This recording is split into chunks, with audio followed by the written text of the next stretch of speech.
নতুনকৈ অৰুণোদয় আঁচনিৰ এপ্লাই কেনেদৰে কৰিম বা আবেদন আমি কেনেদৰে কৰিম এই ভিডিঅ'ৰ পৰা সবিশেষ জানিব পাৰিব আৰু এই ফৰ্মখন আপোনালোকে ক'ত পাব বা কেনেদৰে লাভ কৰিব সেই বিষয়ে মই জনাই দিম। আপোনালোকে ভিডিঅ'টো চাই থাকিব।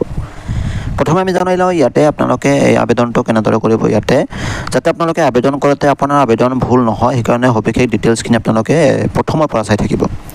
ইয়াতে প্ৰথমটো অপশ্যন আছে চাওক আপোনালোকে প্ৰথম ইয়াতে যিটো আছে ডিষ্ট্ৰিক্ট ইয়াতে আপোনালোকে জিলাৰ নাম লিখিব আৰু আবেদনৰ যি নম্বৰ আছে এই নম্বৰখন আপোনালোকে দিব নালাগে। এইবিলাক য'ত জমা দিব তাতে এইখন দি দিব। তাৰপিছত ইয়াতে আপোনালোকে নগৰ নে গ্ৰামৰ সেই তাতে ক্লিক কৰিব। যদি আপোনাৰ গ্ৰামৰ হয় এই যিটো বক্স আছে এই বক্সত ক্লিক কৰিব এনেদৰে। তাৰপিছত ইয়াতে তাৰিখ লিখিব। তাৰিখ মানে ইয়াতে চাওক ধৰক আজি 2 তাৰিখ ইয়াতে 0-2 আৰু ইয়াতে বুলি লিখা আছে ইয়াতে মান্থ লিখিব। ধৰক 7 মাহ 7 লিখিব 07 লিখিব আৰু এই যিটো ৱাই আছে ইয়াতে আপোনালোকে চন লিখিব 2026 বুলি লিখি দিব ইয়াতে। তাৰপিছত ইয়াতে চাওক আপোনালোকে ব্লকৰ নাম লিখিব। তাৰ নেক্সটতে আছে গাঁও পঞ্চায়ত জিপিৰ নাম লিখিব, গাঁও পঞ্চায়তৰ নাম লিখিব আৰু নেক্সটৰ যিটো আছে ইয়াতে আপোনালোকে আপোনাৰ গাঁৱৰ নাম লিখিব আৰু বাস কৰা অঞ্চলৰ লোকালিটি লিখিব। ধৰক আপোনালোকৰ গাঁৱৰ ওচৰৰ কিবা বজাৰ আছে বা কিবা টাউন আছে বা কিবা ডাঙৰ ব্লক আছে সেইখনৰ নাম ইয়াতে লিখি দিব। তাৰপিছত নেক্সটত চাওক নেক্সটত দিয়া আছে আবেদনকাৰী নামৰ প্ৰথম অংশ, মানে যাৰ নামত আপোনালোকে আবেদন কৰি আছে সেই আবেদনৰ প্ৰথম নেম ফাৰ্ষ্ট নেম। তো আপোনাৰ নাম হৈছে ৰাতুল চন্দ্ৰ, আপোনাৰ প্ৰথম যিটো ৰাতুল ইয়াতে লিখিব আৰু চন্দ্ৰ বুলি ইয়াতে মিডলত নিলিখে, আপোনালোকে এই লাষ্ট নেমত লিখিব ইয়াতে। ধৰক আপোনালোকৰ আছে নামত 3টা অংশ আছে, যদি 3টা অংশ আছে তেতিয়াহ'লে প্ৰথমটো ইয়াতে লিখিব, মাজতো ইয়াত লিখিব আৰু লাষ্টতো ইয়াত লিখিব। এইখন গ'ল। তাৰপিছত ইয়াতে চাওক এই যিটো জেণ্ডাৰ আপোনালোকে ফিমেল চিলেক্ট কৰিব, মেলটো চিলেক্ট কৰিব নোৱাৰে আৰু ইয়াতে আপোনালোকে 2020 চনত আপোনালোকে ইয়াতে আপোনাৰ বয়স কিমান 2020 চনৰ আপোনালোকৰ বয়স কিমান সেইখন দি দিব ইয়াতে। তাৰপিছত ইয়াতে চাওক হাউচ নম্বৰ, আপোনাৰ ঘৰ নম্বৰ কেনেকুৱা, ঘৰ নম্বৰ কিমান সেইখন দিব। তাৰপিছত ইয়াতে চাওক ইয়াতে হাউচ নম্বৰ ঘৰ কিমান আৰু লোকালিটি এইটো মই আগতে কৈ দিছোঁ, মানে আপোনাৰ ঘৰৰ ওচৰত হয়তো বজাৰ হওক বা ব্লক হওক কিবা নাম আছে সেইখিনি লিখি দিব ইয়াতে।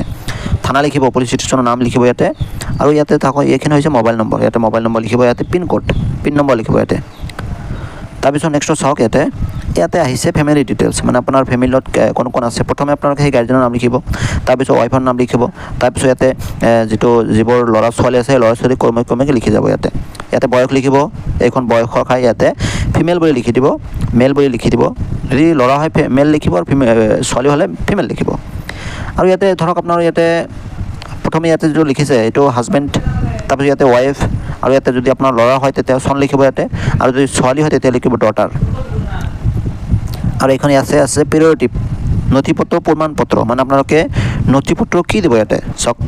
নথিপত্ৰ যিটো আপোনালোকে আধাৰ কাৰ্ড দিব, আধাৰ কাৰ্ড চিলেক্ট কৰিব। তাৰপিছত আহক এইখন হৈছে আপোনাৰ বেংক একাউণ্টৰ, মানে কোনটো বেংক একাউণ্ট আপোনালোকে পইচা যিটো সোমাব বিচাৰি আছে সেই বেংক একাউণ্ট।